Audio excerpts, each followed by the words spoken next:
Hey guys, today on Lawn Lessons with Jordan, we're going to be going over the disease triangle and the different things that you need to have for a disease to happen in your lawn. Let's dive in.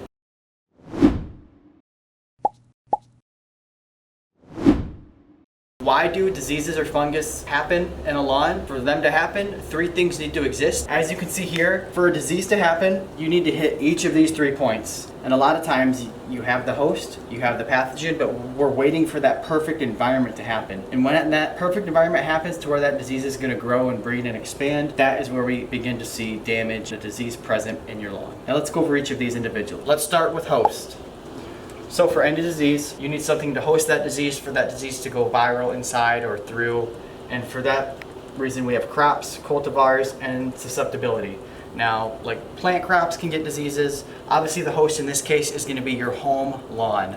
So the grass, in which you have different grass types, we have our Kentucky Blue, our perennial rye, our fescues. So that will be your actual host. Cultivars, there's specific cultivars, again, Kentucky Blue, perennial rye, stuff like that. And then susceptibility. So that's just how susceptible is that grass type to getting disease. Now, in today's market, with all these different grass seeds we have, certain grass cultivars are more susceptible to disease than others. They actually make grass types nowadays that are actually disease resistant. Like certain ryegrasses are actually disease resistant now. Next, we have our pathogen.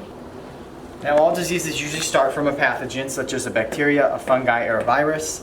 A lot of the lawn diseases are actually a bacteria or a fungi, not really a virus. There's a few rare ones that do come from a virus, and a lot of them are actually in the grass blades of the plant, and sometimes they're actually in the soil as well. And so the second aspect is our pathogen. The last thing we need, and a lot of times that is not present but does become present when the timing is right, is the environment. So the environment is going to be such things as your lawn, your nutrition to the lawn, your watering of the lawn, how you cut it, how high you cut it.